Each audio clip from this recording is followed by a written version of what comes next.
This is Thrive Perspectives, an ever-growing discussion about the issues and ideas that shape our lives, with your guide, Dr. Matthew Jacoby.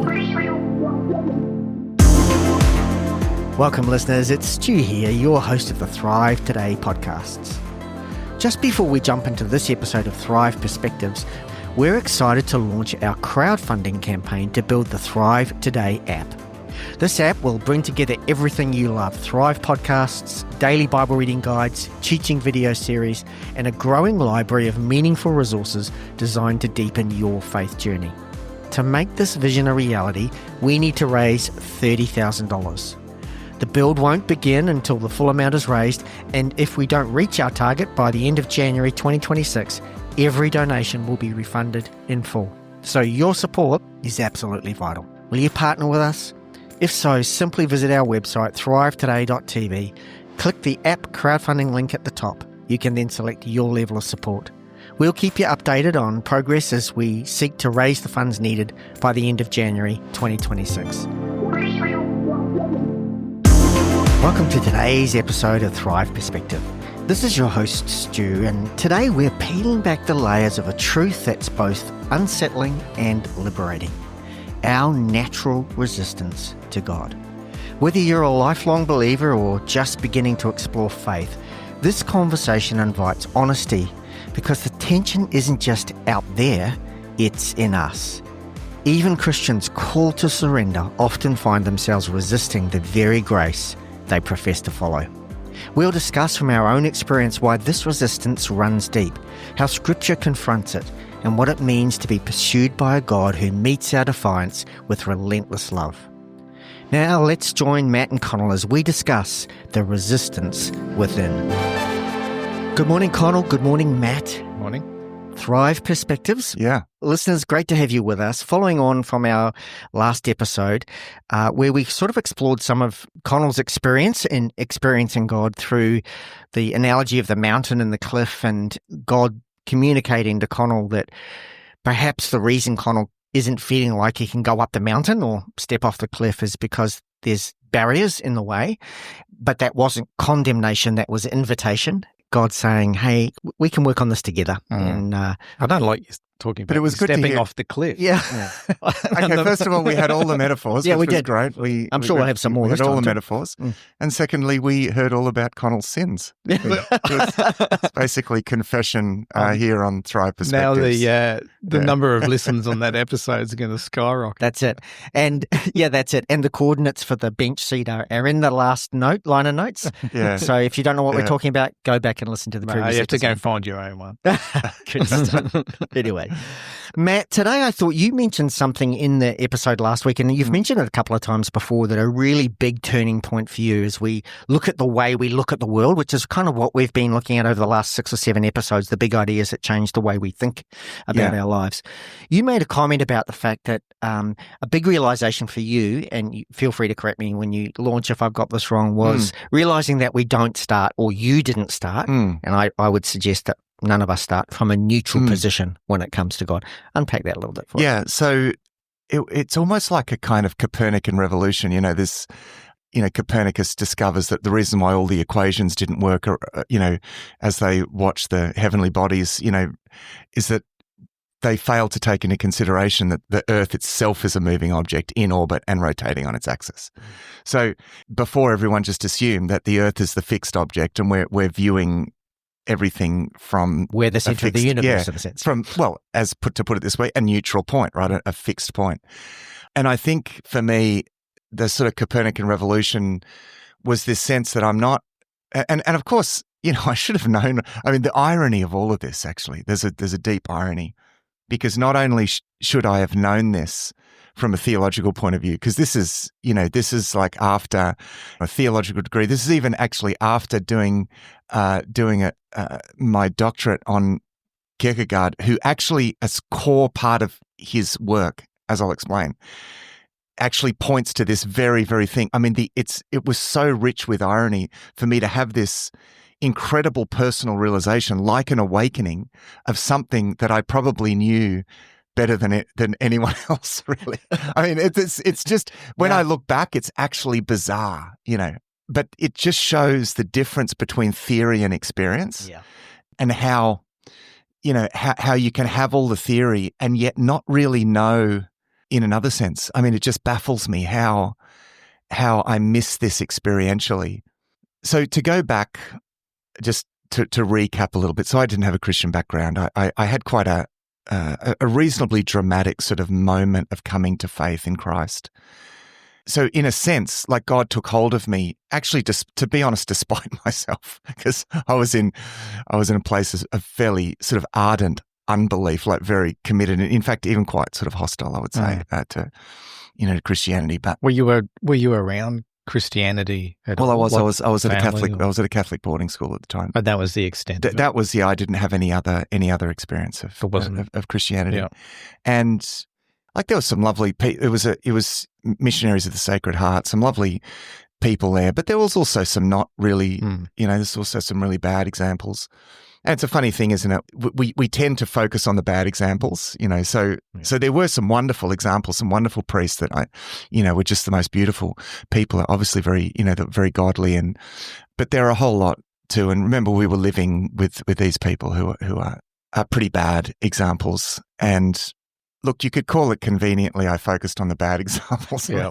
Well, at the time, yes, it was. Because, we love a bit of judgment and I think this is part of this, it's not neutral. It's like, which one will I choose? No, I have a predisposition to be judgmental and to focus on a bad example and to hold on to that. And that's exactly sort of what I did.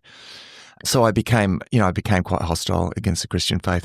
My mum became a Christian. She started praying for me in a way that I can't describe. I mean, God just started to get hold of my life, and I just knew it was God. I can't even.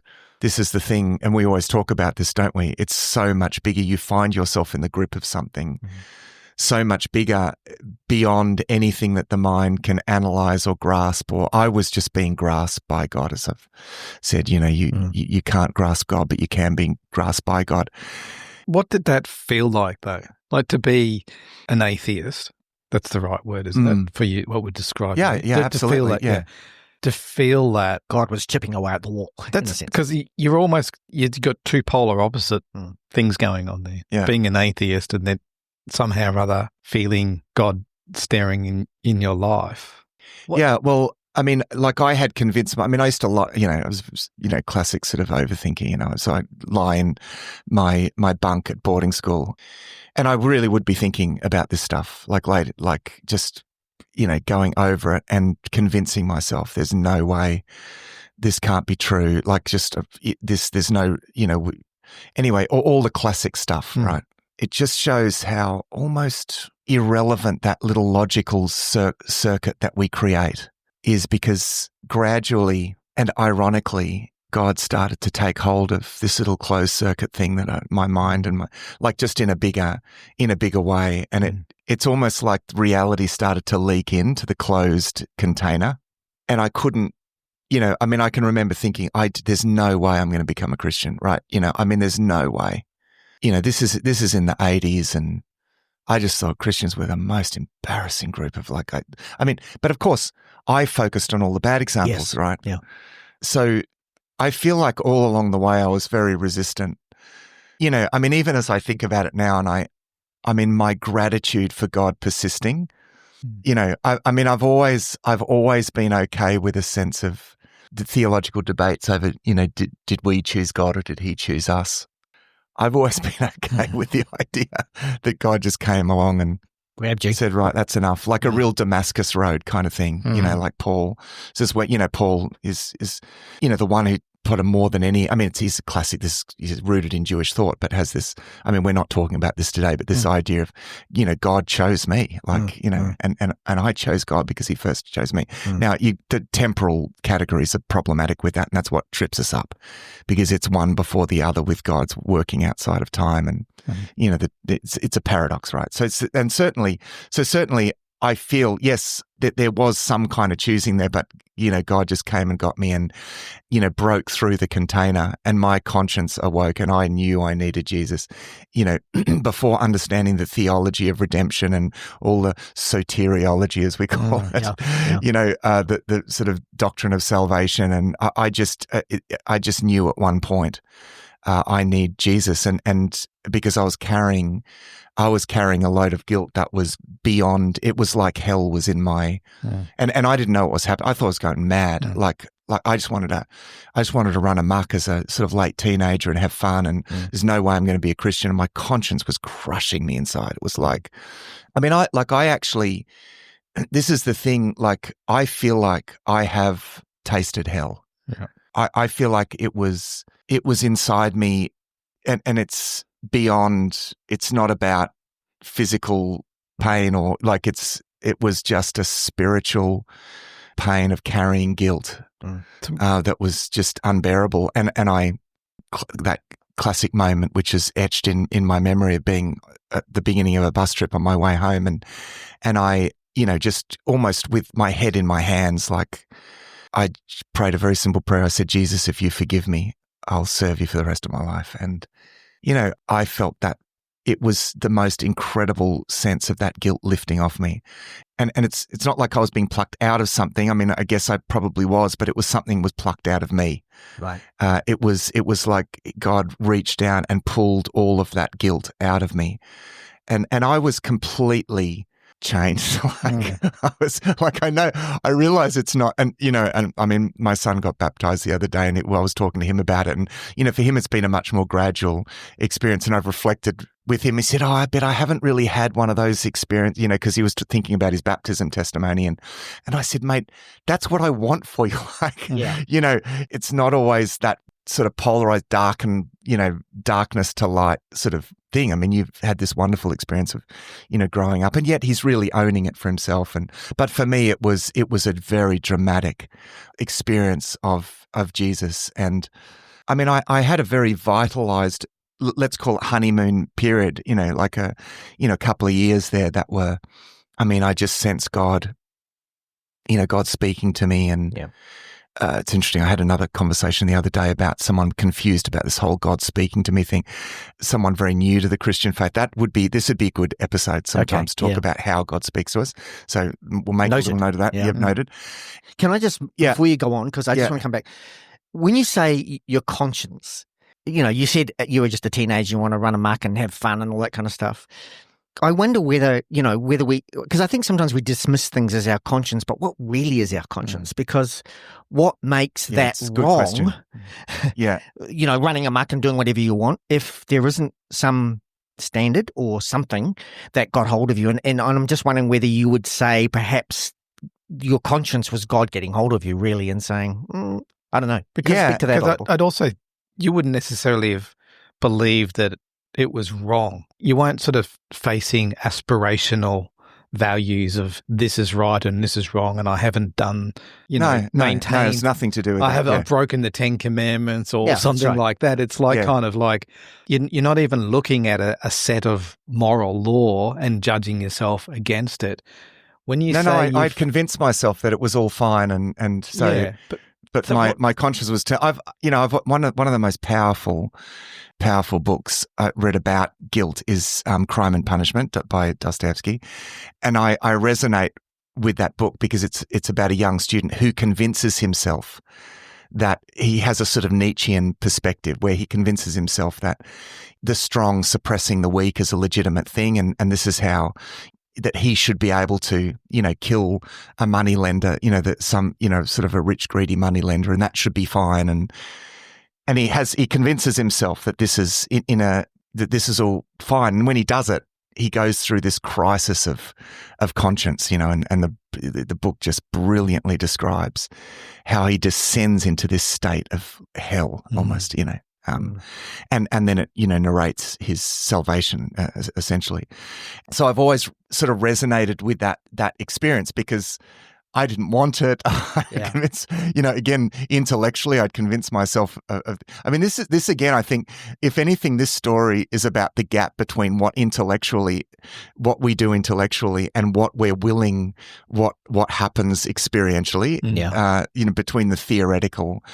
And I'm going to talk about experiential, and I'm not. When I say experiential, I don't just mean emotional, or I mean acts of the will. Acts of relational actions in relation to God. So after a very vitalized, what I describe as a honeymoon period, I mean, then I went into the sort of guts of going through that thing of God feeling distant and learning to pray and all of that.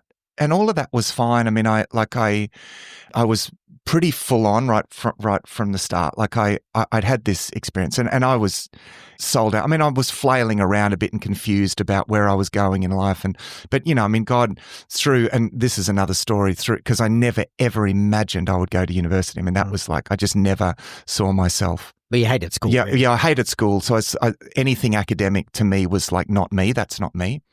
I mean, another theme of this story is what we think is us. It's another big theme of this story, is what we think is us, is we have no idea who us is, and we can create completely false versions of ourselves and hold on to those false versions. And anyway, whatever version, I was struggling to create any version of myself, but it certainly didn't have anything to do with anything academic. But, God knows me, and he was going to build the right sort of me out of the wrong sort of me, to put it that way. Anyway, one thing led to another, and I started some theological studies, and I just immersed in that. And this is I ended up studying for a long time because I was doing the music and other things off to the side, so it was conducive to that. And I was just there's something in me that was this is coming to life, and went into pastoral ministry. It was I think my biggest struggles were actually well into pastoral ministry. I know this is going to sound strange, but sometimes growth looks like the struggles coming to the surface, struggles that are always there. But God in his mercy gives us one thing to face at a time. I was pretty disciplined, relatively disciplined person. I was pretty full on, very zealous sort of Christian, and I was pretty happy with myself with that. Thought I was a pretty good Christian, probably. And I'm having prayer times and I'm studying scripture, and look at me, aren't I a good Christian? And so therefore, God, why do you seem so far away?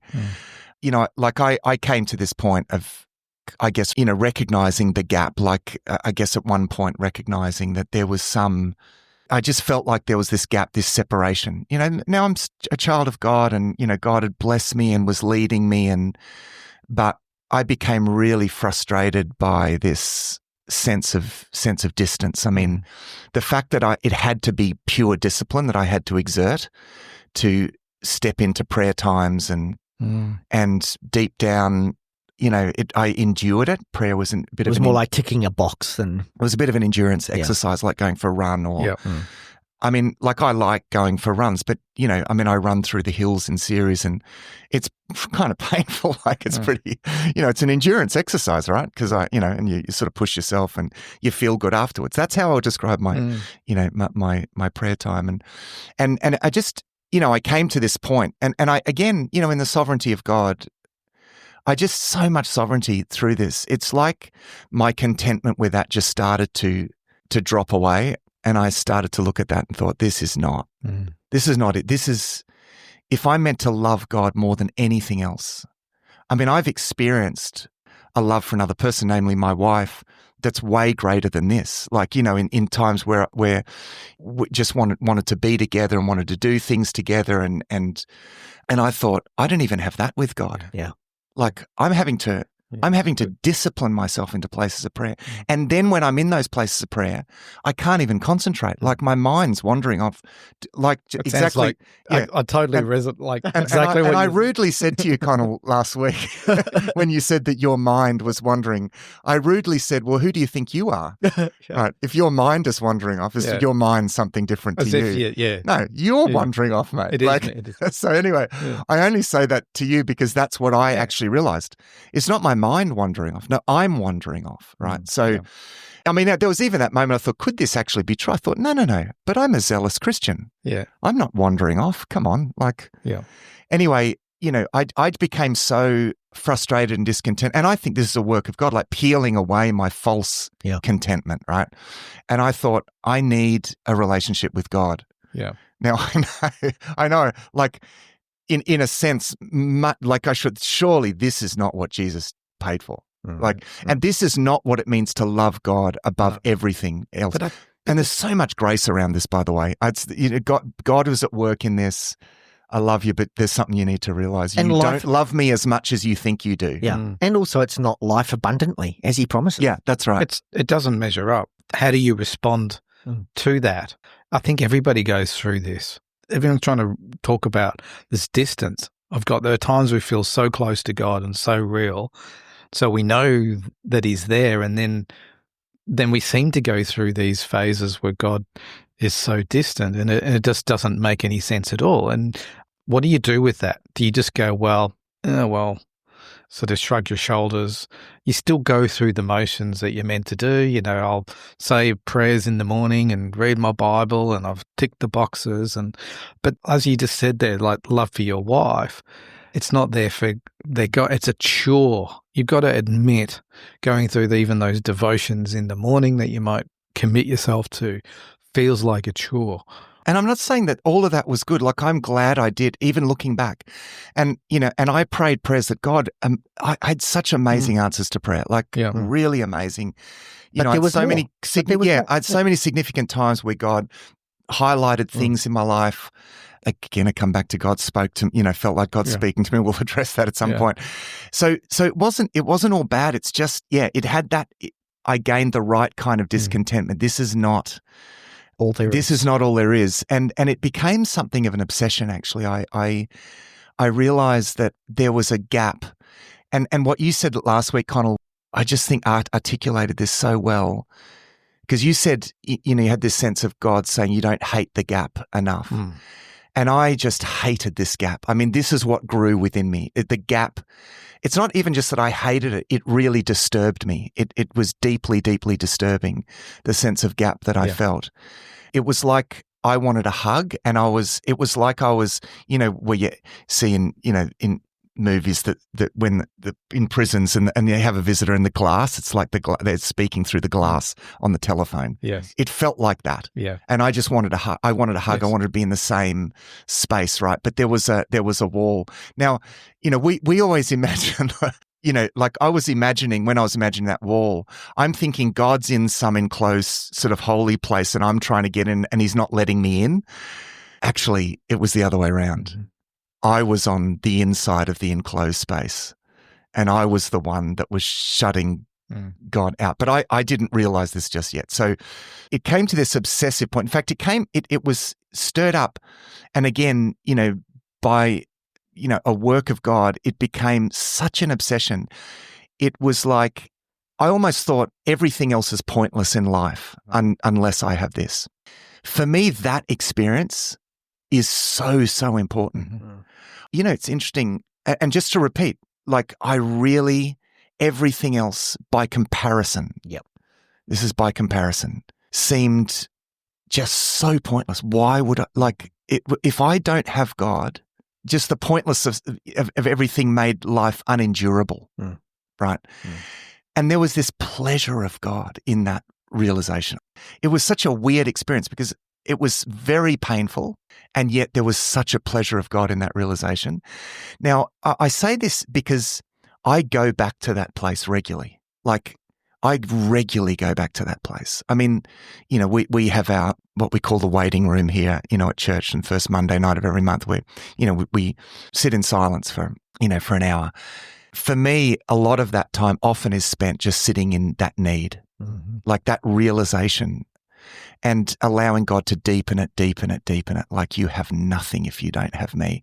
Because that is basically the stage for knowing God. God won't be known and depreciated unless he is everything to you. He won't just be something on the side. He will be everything for you, or he'll be nothing. Yeah. Now, I mean, that's a little drastic. Of course, it hadn't been nothing by God's grace, right? But, God had been with me and walked with me and I had grown and there'd been some wonderful things. But I came to this point and in fact, it came to a point where I couldn't even really pray anymore. And it came to a key point where I just said to God, I'm just going to sit and wait. And again, I was sitting in that need and that realization. I can't go on if I don't have, if God doesn't do something. Yeah. Matt, just before you move on, I just want to come back to that. God will not be depreciated, which I think I totally agree with that. I think it's important though. Did you feel then until you came to that realization that you didn't have your salvation? Or was it? No, because it's not nothing. I feel like it's everything or nothing, but I feel like God does work in our lives through his grace, as you then subsequently said, but he just wants us to have everything, not that's right. Just a little bit. Because I felt this is one of the things that God sort of was challenging me on a few weeks ago, going through into this sort of journey that I spoke about.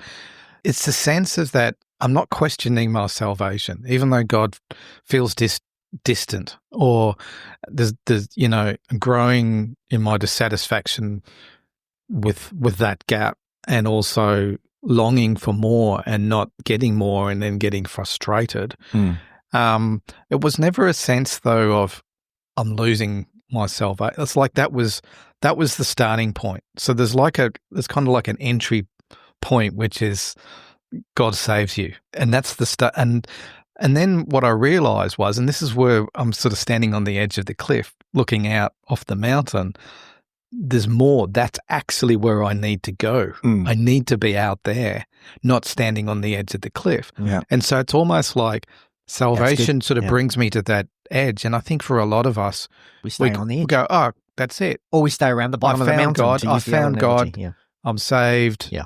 And I'm just going to camp here. And it's almost like God saying to me, I need you to come out here. This is where I want you to be. The point of being saved is to take that. It is. We've drawn that imagery of the mountain, of course, from Exodus. Okay. So that, Exodus is the time where God brings them to the mountain and then they're absolutely terrified, right? They're overwhelmed with terror at the majesty, the sheer majesty of God, right? And there's a distance. They feel there's this sense of distance. You can't come near. Now, God was going to close the distance, but hey, he'd already saved them out of Egypt, right? Yeah. They'd left, and their faith was very faltering. But they were his people, and it's important because Exodus, of course, is the biblical paradigm for salvation. It's like, God, I've saved you right now. There's a journey here to take, and it actually is a journey to closing the gap and reconstructing ourselves. And this is where I'm going to go here. So yeah, there was absolutely a sense that God was at work in that. And the other thing I want to say too, there's no silver bullet experience here. No. This is, if it's a silver bullet experience, that can actually be a real distraction, actually, looking for a silver bullet experience. What happened was a process it's not that I didn't have momentary experiences, but they actually weren't the most important thing. So I want to frame that because I did actually have quite a big experience. First of all, I experienced as I, for the first time, really sat and waited and sat in that need for God. In that moment, actually, when I tried to get up, I couldn't move from that experience. It's like God was physically holding me down. And with all my being, I knew that there was a sense of God saying, no, this is it, right? You just stay there, sit in this, Yeah. If I could put words to it, but it was bigger than that, right? And I'm somewhat, I think I said in the last episode, the journey for me has been something like a wrestle all the way. Yes. And I was wrestling with that, but this is not what I'm sitting there, I can't move. I'm thinking, how is this happening? Right. Yeah. Something really weird is just happening to me. Now, unfortunately in our stream, we can be content just with weird experiences. Like, I had a weird experience. Yeah. God must be real, or whatever we think, however we would articulate that. It was really important. Like I had about as bigger experience of God holding me down and completely paralyzing me as you could you could sort of wish for. But I was saying, this is not what I want. I'm not after an experience. And I just fought it, right? I want you. It was like a little kid wrestling, with dad, like, and I mean, eventually I got up and, sort of staggered forwards, and I just kept saying, I want you, I want you, I want you, I want you. That was the, and for about 4 seconds, I got what I asked for. And it was like God came at me from every direction, like the whole universe collapsed in like a singularity, like a point of infinite density. I was that point of infinite density, and it was unbearable. I just said, stop. It was just probably no more than 4 or 5 seconds. It was absolutely unbearable. And I was so confused. Right?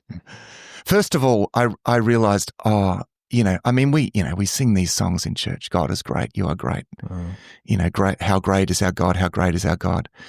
Honestly, we have no idea. Yeah. We have no idea. It's like I said last week, felt like God saying to me, you've got no idea who you're dealing with. Yeah, I mean, it's almost, there's somewhat of an inevitability in that it is in our mortal flesh, it is an essentially unbearable greatness. Yeah. I mean, so there's an element in which that's sort of a natural aspect of that, and I came to accept that. But I recognized that, like, I'm not going to have everything in this life, but actually I was still driven by this desire, and I felt like there was a sense of God's favor on that desire.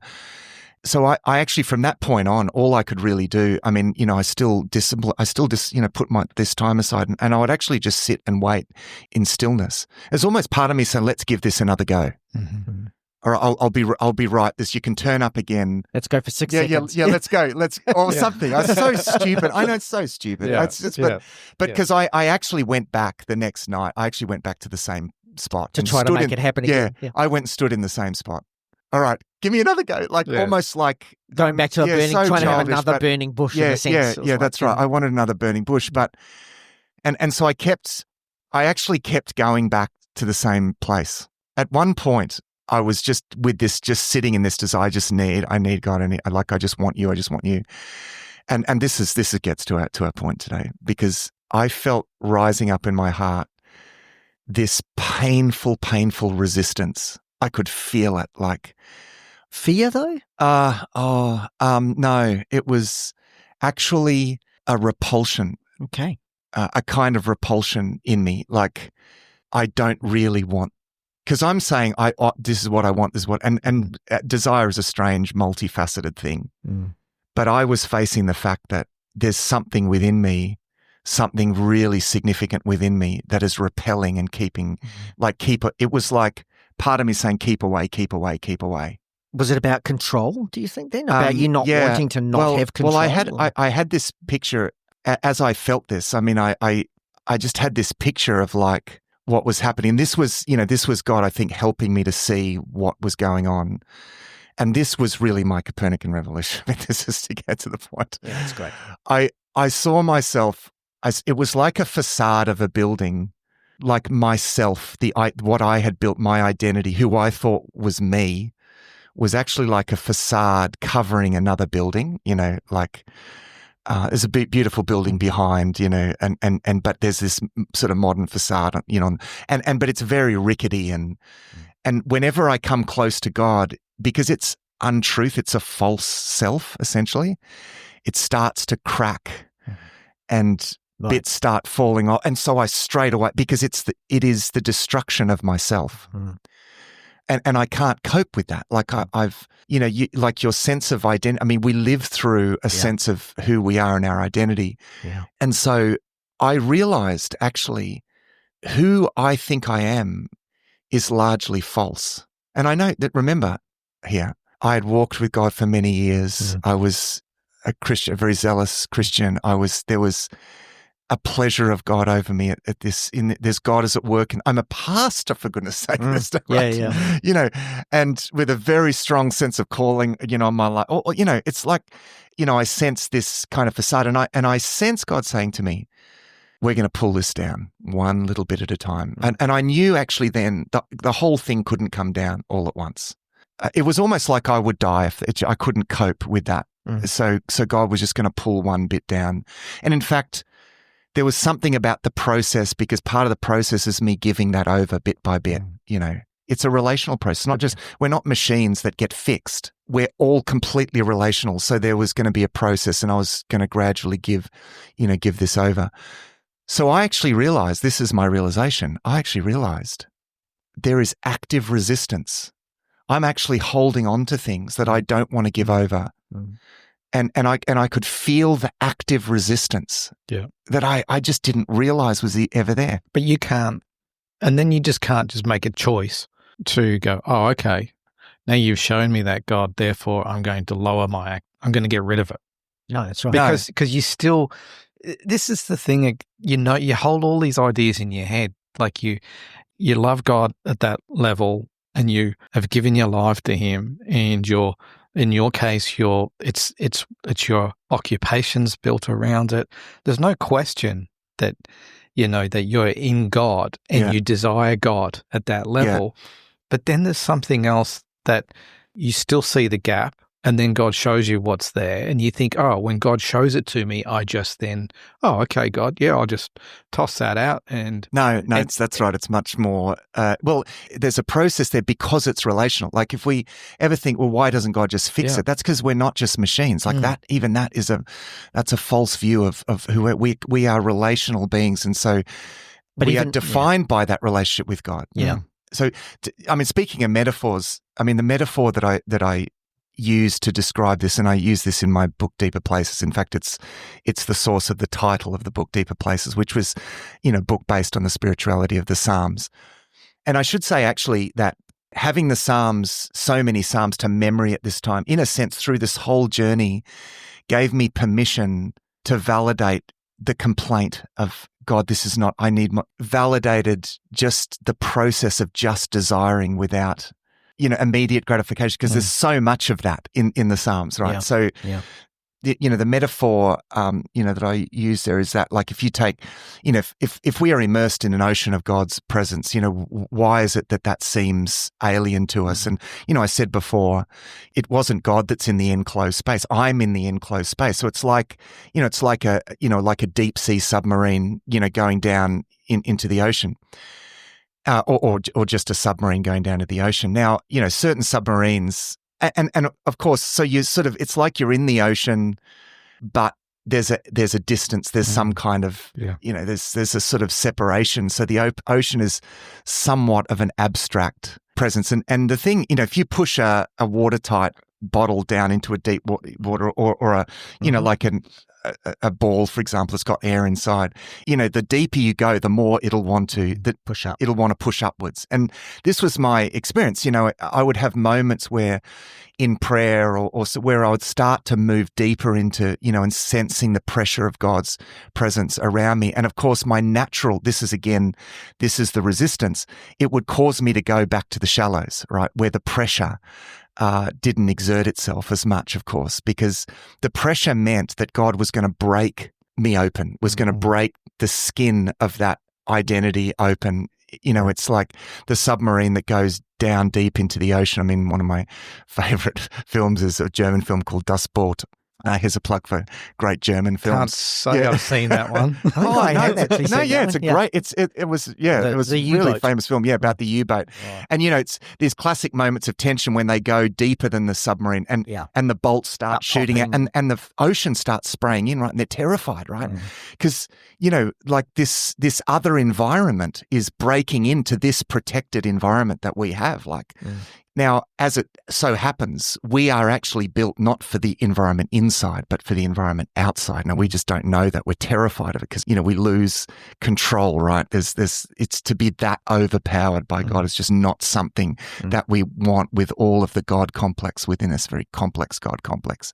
So, essentially, there was a process of allowing God to basically break open that shell, but bit by bit, Yeah.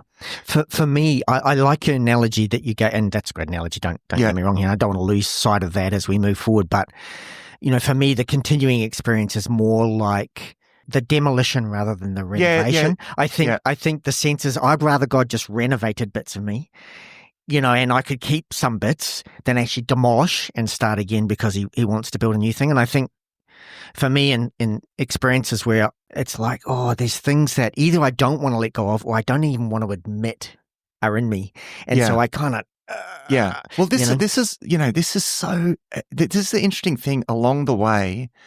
I was realizing how profoundly biblical this all was. I mean, I'm navigating this whole journey by scripture. This is not I'm not talking about some extra biblical revelation here. No, quite. I was actually coming to understand what actually scriptures were talking about. You have to die in order to come to light. Yeah. All that's false has to die, right? You have to put yourself on the altar of sacrifice, right?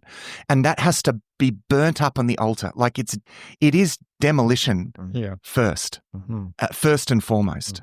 And I think we all want renovation. Yeah, because we want to keep some stuff and just have God plaster over the bits that we're happy to let him plaster over. But I emphasised through there the relational aspect of it, because I think we all live in this belief that if you were just to show up or you were just to speak or supernaturally met, then that would fix everything. Then I'll say, yes, God, that's what I want. And then all of a sudden I'd be able to just step into everything that God had for me and be transformed.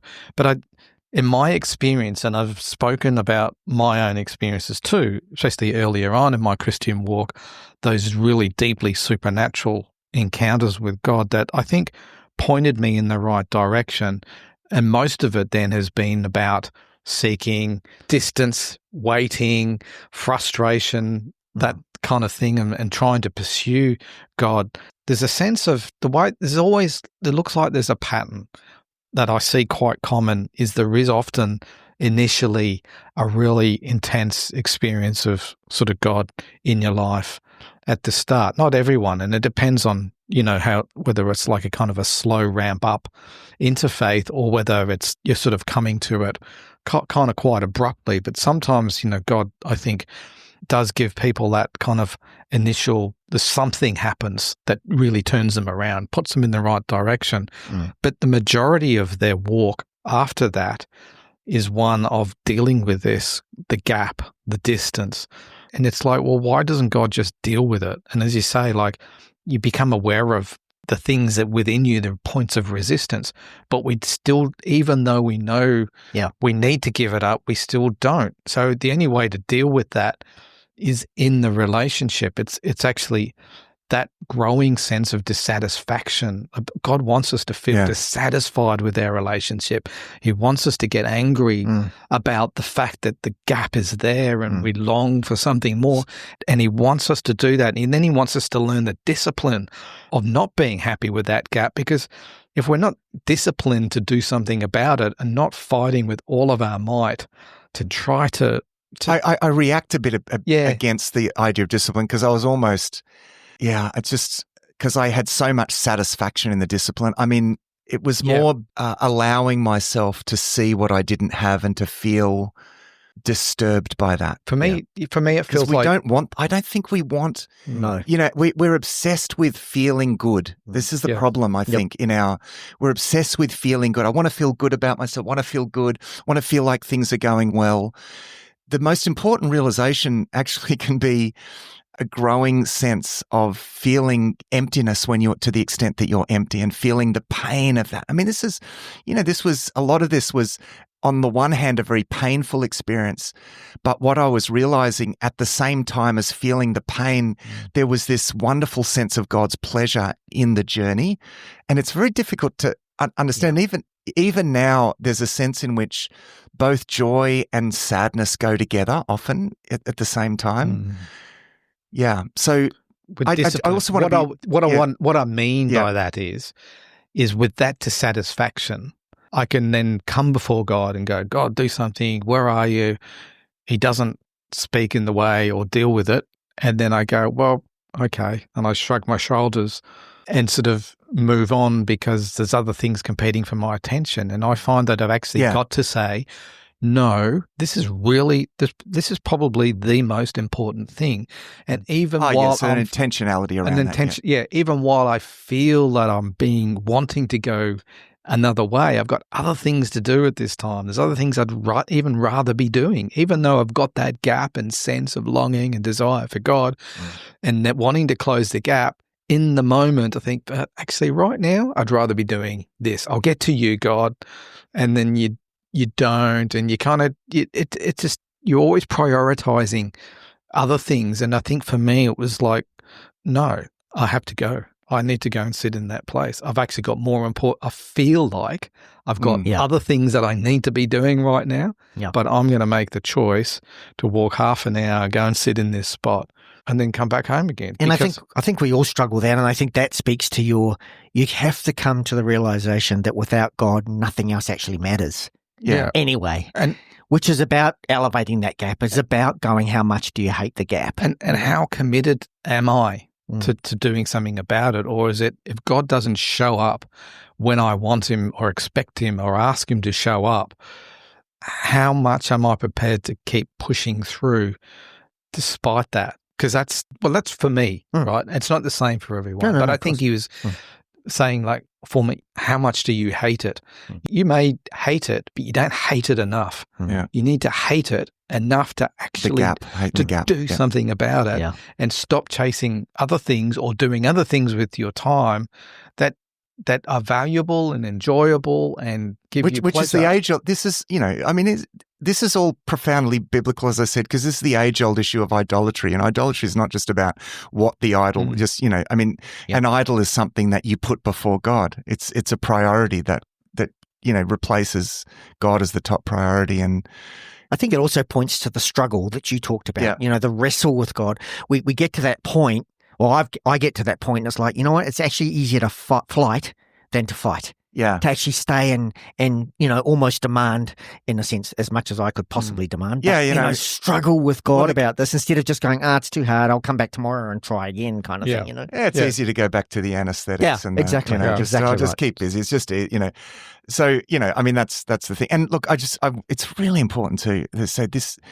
It's really important that we don't go chasing big experiences. I mean, I just want to underscore that because all of this is driven by this. The most important part of this was the relational, that deep desire to know God and to be with God and closeness to God. And, over a period of, I would say about 2.5 years, I actually continued to sit in that desire, in that. A lot of God dealt with a lot of things, and it was like a rising of the tide, essentially. Sort of as the defenses came down, God did something that I could never have done. And if you're listening to this thinking, oh man, this all seems so hard, that's because you're thinking about what you do. This is our mindset is all about what we need to do. You've got to put that, because I realize I actually can do nothing. I mean, Jesus said, apart from me, you can do nothing, right? And nothing means profoundly nothing, right? And it's not that we don't respond and set aside time. And of course there are those things, but actually God has to do in your life the things that are necessary to bring those defenses down and to break through that resistance. What he asks of us is to maybe cooperate is the open the door. Yeah. Like if we think about your room and the glass and the prison and and we think it's but see, Stu, I just felt like I couldn't even I felt the resistance was so strong. You couldn't even open the door. It's like God had to break in. Right. But but I still kept going back to God. Like I just, so yes, I guess there was discipline there in the sense of like I went back and I just kept visiting that place of truth, because I thought if I lose this, I found a truth, and it was like in all of the, I could feel very much, this is the one thing that's true. I need God. And so I kept going back to that place. And, I became more attentive to things that were happening. Like, I remember at one stage I started listening to this sermon and I was on a run at the time, and the guy he was sort of annoying me a bit, and he started talking about all of this experiential stuff, probably stuff that I wasn't that comfortable with, to be honest. And I tended to not really like stuff like that was describing things that probably still wouldn't agree with everything this person had, but my attitude was such that I'm like, oh, I'm gonna put something else on. Like I stopped and I took the headphones out, and I sensed God say to me in that moment, you want to be right more than you want to know the truth. Yeah, that's great. And there was God put his finger on a pride. Now that was one plank, right? That's just one example of a plank that God removed. And so I was just like, still of course discerning and, but, man, we push a lot of things away. God took me to people to draw from people that in my pride previously I would not have drawn on. Being able to receive from imperfect people is a big obstacle, often. And so all of these things are happening, like breaking down, these defenses. And it was like the tide was rising. Like I came, there was, one particular point in this process where I was coming into the church, one day, and I just sense God saying, just don't go into the office, just go down. I mean, I can't even explain how. We really need to do this episode on how God speaks to us, because I just knew I just needed to go, and I locked myself in a room. It's actually right under where we are in our studio right now, and I just sat like I was accustomed to doing, just sat and just waiting and just feeling that need. And it was like sometimes God gives us mountaintop experiences to just give us a sense of something that becomes where we taste something that fuels that desire. I think you just said that just before. It's kind of like to get that to start it. Yeah. Looking in the right direction. I mean, this is perhaps not. I hesitate because I don't want people chasing big experiences. Well, that's what I meant before. It's those experiences don't fix you. It's actually the relationship, and even with that being in that relational space, it's a gradual thing, because even when God reveals things to you that you need to change, you still don't change them. So it's only actually being immersed in that. And then your analogy was sinking into the ocean. You've actually got to sink slowly. Yeah. Well, I was in there and I sunk deep. Mm-hmm. And it takes time. It was like that airtight container had been cracked open at least enough. Man, I sunk. Like I was sitting there and I became so overwhelmed with God's presence. Like I was at one point just lying on the floor I was, probably 4 or 5 hours in that room, and it was completely timeless. Like an exaggerated experience for sure, but I would describe it as this joy that I had. I mean, this heavenly joy for all of that time that felt completely timeless. This is going from me, looking at my watch, enduring. I just wanted to stay there forever, right? Of course, you come down the mountain and it's like, well, what was that? But gradually, it's like I kept finding that joy more and more and more, and I would start to find pockets, and this is to this day still. It's almost like I'm haunted by that joy, and there are so many times where and perhaps not in quite the exaggerated way that was, but man, so many times and it brings me back to, if I have pockets of time here or there. I mean, I'm driving up to Melbourne today. I look forward to the time sitting in my car. Yeah.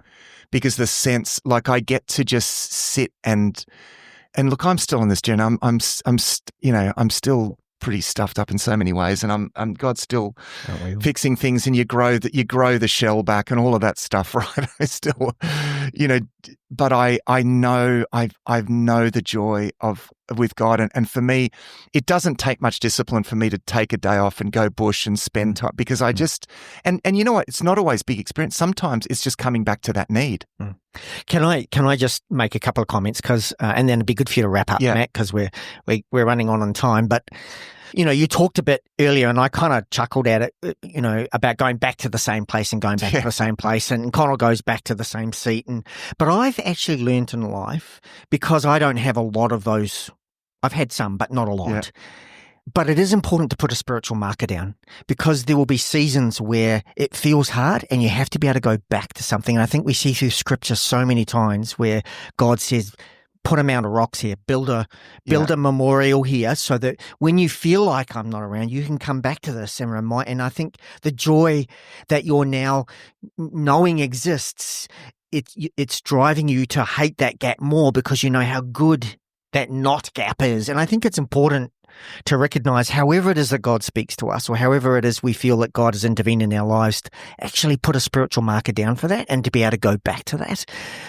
Because I think we saw in even Jesus' ministry, you know, he's baptized and then he goes straight away and the temptation comes. And I think for me, for instance, moving from New Zealand to Australia, you know, I absolutely heard from God that was what we were to do as a family, uproot my family and move here. As soon as I got here, everything turned to, you know, custard. And I had to go back and say, but I know that I know that I know that I'm meant to be here. Yeah. And I think it's important to mark those things. And even if you do go back, it's to remind us there's more. Yeah. And I think even telling the story is, you know, without, and I hope I've told this in a way that it's not about, you know, how spiritual I am, or, I mean, that's the stuff I left behind. I mean, I probably in my 20s, and even in my 30s, I would have wanted big experiences because I would have worn it like a badge, particularly as a pastor. I've had these big experiences and I'm wearing this like that was the stuff that was the obstacle. I mean, that just really got me looking in the wrong direction and the wrong attitude. And what did I bring? And what do I actually bring still now? Just a desire to know God. And even that is a desire that God has stirred up within me. I mean, this is the wonderful thing, you know, about this, but actually sitting and just feeling my need, but I feel the pleasure of God in that, because when I sit and I just desire and I'm just like, God, I need you. And without you, it's all futile. Like I can do nothing unless you lead me. You know, it's Moses saying, if you do not go with us, don't send us up from this place. Like that, there is a pleasure of God. And I'm not chasing big experiences because, you know, like I've so many times I've had wonderful times of sensing God's presence. You know, I mean, if I drive up to Melbourne today in the car, and I mean, sometimes I just listen to a podcast or whatever, but you know, it's just a matter of just sitting there and just recognizing I just really need you. I can't solve this, but I can't solve that. It's sitting in the need. And there's such a pleasure of God, because when we get to that point, that's when it really becomes all about God and what God does. And I hope, you know, what I've described as my journey, and each person's journey is going to be different. But I just want you to know you actually can't do it. You can't get there. And you just need to realize that. And that's where, you know, whoever calls in the name of the Lord will be saved. Salvation, yes, is a once-off thing, but it's also a process. What I've described is the outworking of that salvation. And it's all of God. It's by the grace of God I've got to where I am, and I'm still on the journey. And so just keep seeking God and keep pursuing God, and He will do it. Thanks for joining us for this episode of Thrive Perspectives. Our hope is that these discussions will challenge you to look at life from a new perspective. You'll find all our resources at the Thrive Today website, thrivetoday.tv. If there's a topic that you'd like us to discuss, please email us. Our email is contact@thrivetoday.tv. Until next time, our prayer is that you will thrive.